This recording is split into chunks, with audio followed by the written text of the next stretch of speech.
Assalamualaikum warahmatullahi wabarakatuh. Saya Mukharifah Fauziati dari kelas Ekonomi Syariah C. Di sini saya akan mempresentasikan perekonomian internasional, yaitu membahas mengenai resum pertemuan dari pertemuan ke-9 sampai pertemuan ke-11.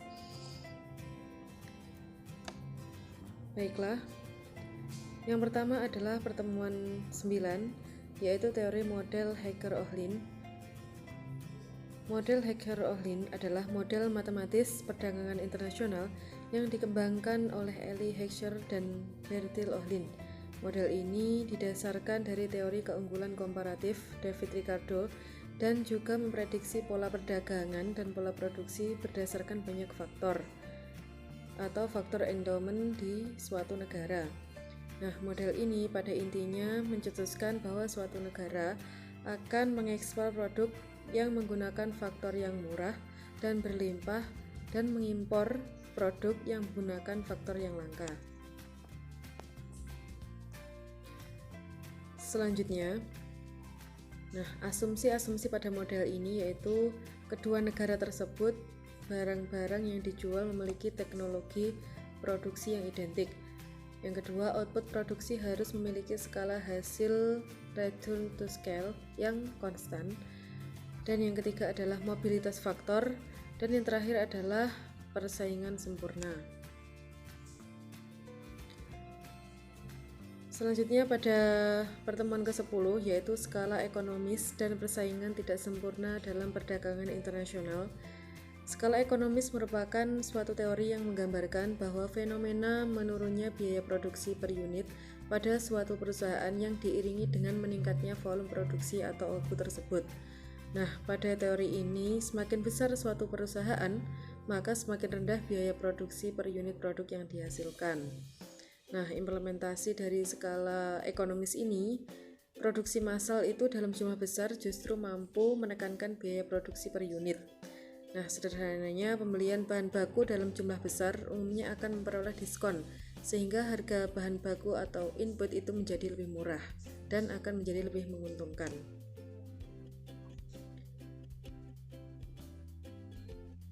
Selanjutnya,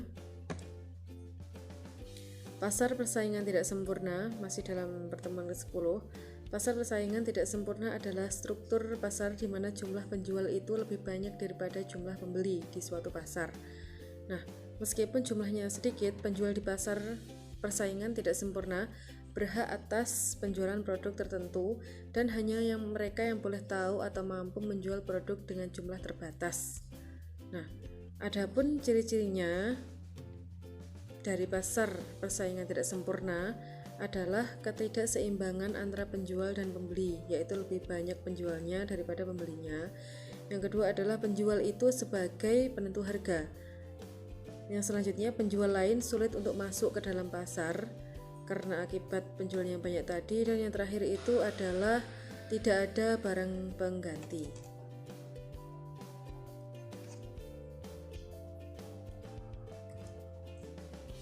Selanjutnya, teori perdagangan internasional, kita membahas selanjutan dari teori Hecker-Ohlin, yaitu menyatakan bahwa dua komoditi diproduksi atas dasar skala hasil dan konstan di kedua negara.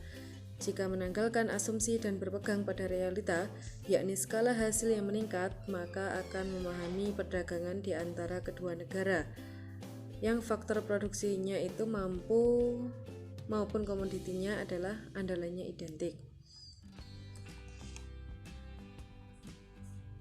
Selanjutnya, perdagangan yang didasarkan pada perbedaan teknologi yang bersifat dinamis. Model kesenjangan teknologi untuk pertama kalinya dikembangkan oleh Ponsar pada tahun 1961.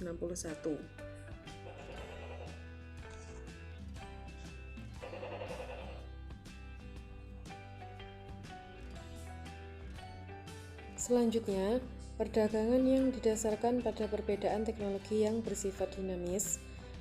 Model kesenjangan teknologi atau Technological Gap Model untuk pertama kalinya dikembangkan oleh Ponsar pada tahun 1961.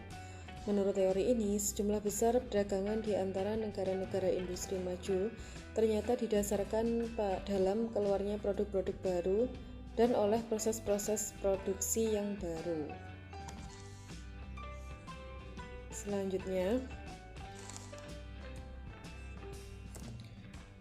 cara mengatasi persaingan tidak sempurna dalam perdagangan internasional. Yang pertama adalah strategi pemimpin pasar atau market leader. Bagaimana cara memimpin pasar? Selanjutnya adalah strategi penentang pasar atau market challenger. Dan selanjutnya adalah strategi pengikut pasar atau market follower. Dan yang terakhir adalah strategi relung pasar atau market maker. Jadi untuk mengatasi persaingan tidak sempurna dalam suatu pasar membutuhkan beberapa strategi yang harus dilakukan, seperti halnya tadi memimpin pasar. Selanjutnya adalah ketepatan dalam memahami hubungan pertumbuhan ekonomi dan perdagangan internasional. Faktor-faktor produksi adalah sumber daya yang digunakan dalam produksi barang dan jasa, tenaga kerja, modal, kewirausahaan, sumber daya fisik, dan sumber daya informasi. Mohon maaf untuk ketepatan ini adalah memasuki bab 11.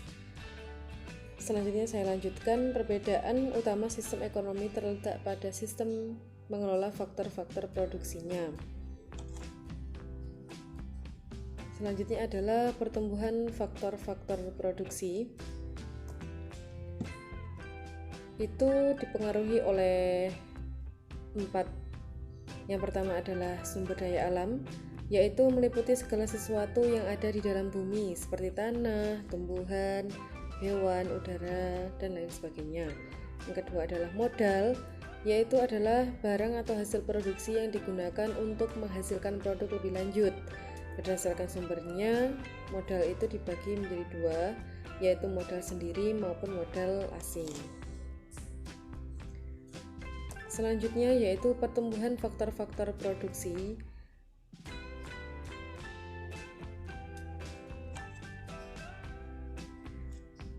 Faktor selanjutnya adalah tenaga kerja.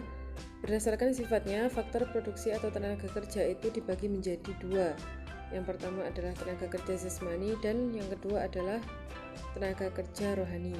Nah, untuk berdasarkan kemampuannya, faktor produksi itu tenaga kerja dibagi menjadi 3, yaitu tenaga kerja terdidik, tenaga kerja terlatih, dan tenaga kerja tidak terlatih maupun terdidik.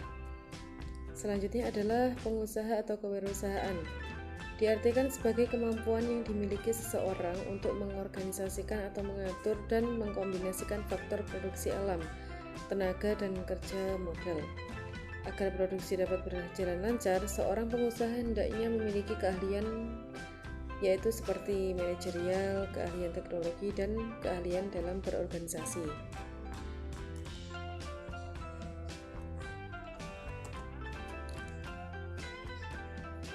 Selanjutnya, perkembangan pertumbuhan ekonomi.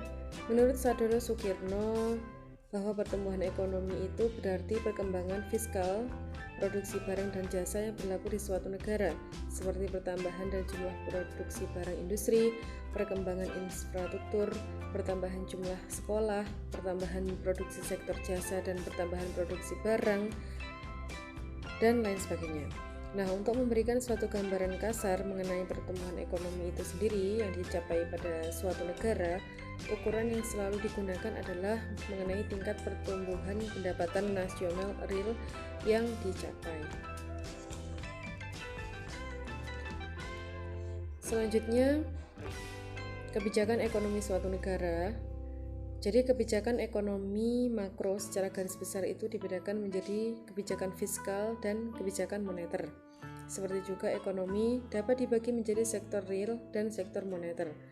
Sektor real menghasilkan barang dan jasa, dan sektor real ini dapat dibagi menjadi menurut kelompok kegiatan atau subsektor, seperti sektor pertanian, pertambangan, industri, dan lain sebagainya. Nah, sedangkan sektor moneter itu boleh dikatakan merupakan hasil dari sektor real dalam bentuk uang. Mungkin itu saja yang dapat saya sampaikan. Kurang lebihnya saya mohon maaf yang sebesar-besarnya. Akhiran wallahu muwaffiq ila aqwamit thoriq. Wassalamualaikum warahmatullahi wabarakatuh.